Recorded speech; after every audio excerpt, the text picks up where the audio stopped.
वारी वारी हे मराठी सांस्कृतिक परंपरेचे वैभव आहे. असा सोहळा जगाच्या पाठीवर कुठेही दिसत नाही. विठ्ठलाला भेटायला आतुर झालेले वारकरी विठ्ठल माझी माय, विठ्ठल माझा बाप असे म्हणत पंढरपूरच्या दिशेने अखंड प्रवास करीत असतात. अभंग, भजन गात, टाळ मृदुंगाचा ध्वनी आसमंतात निनादत, रिंगण, कीर्तने, भारुडे इत्यादी करीत करीत भक्तीत दंग झालेले वारकरी विठ्ठलाला भेटण्याच्या ओढीने ऊन, वारा, पाऊस यांची तमा न बाळगता पुढे पुढे जात असतात.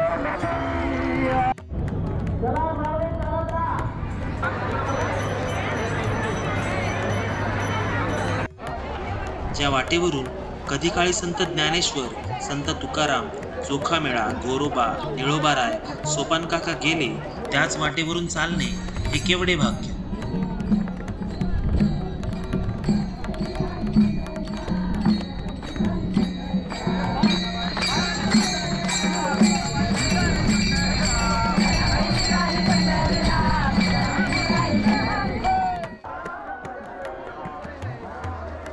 पंढरीची वारी ही दोन प्रकारची असते.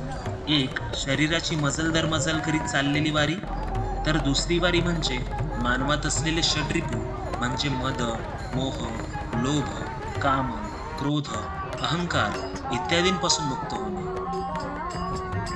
पहा ना मित्रांनो, जवळजवळ 8 ते 10 लाख वारकऱ्यांचा जनसागर. या सागरात प्रत्येक जाती धर्माचे, पंथांचे लोक असतात, पण प्रत्येक जण एक दुसऱ्याला माऊली म्हणूनच संबोधतात. खरोखरच माऊली या शब्दात किती आपुलकी आहे.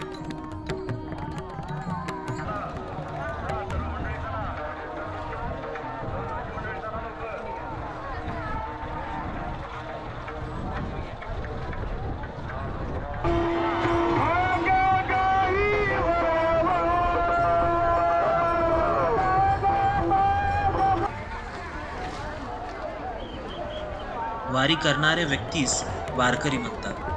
भगवान विष्णूंचा अवतार असलेल्या पांडुरंगाचे, विठ्ठलाचे हे भक्त.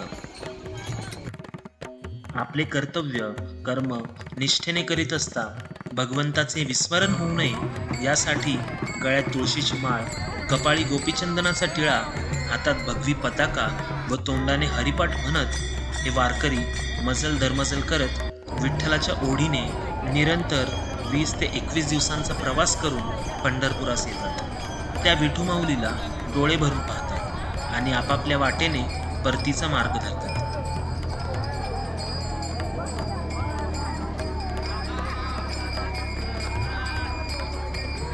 ही पंढरीची वारी ज्ञानोबा माऊलींनी 13व्या शतकात सुरू केली.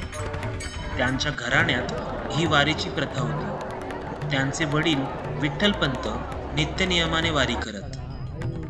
तर तुकाराम महाराजांचे सुपुत्र श्री नारायण महाराज यांनी ही वारीची प्रथा पुढे चालवली. वारी ही केवळ एक यात्रा नाही, तर ती आहे शेकडो वर्षांची भक्तीची परंपरा.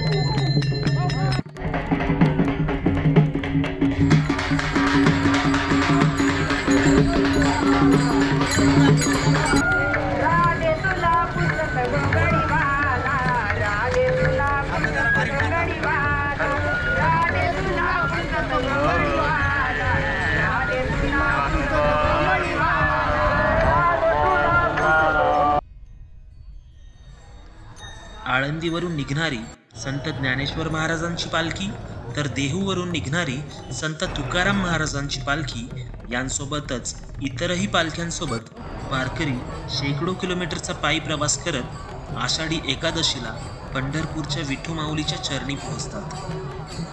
वारी येते दरवर्षी, पण ती सोडून जाते एक शिकवण.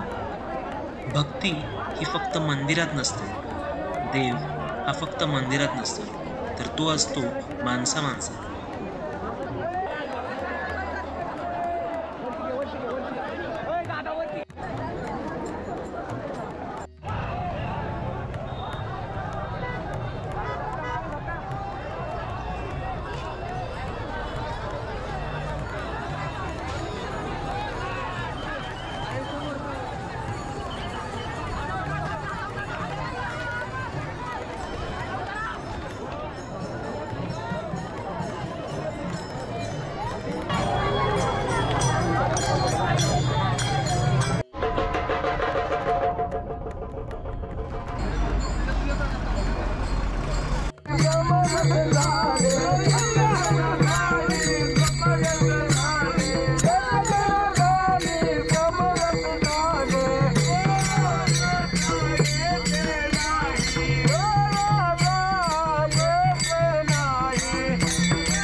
प्रत्येक व्यक्तीमध्ये माऊली शोधणाऱ्या या महाराष्ट्राच्या वारीचा तुमचा अनुभव काय आहे हे मला कमेंट्समध्ये नक्की सांगा.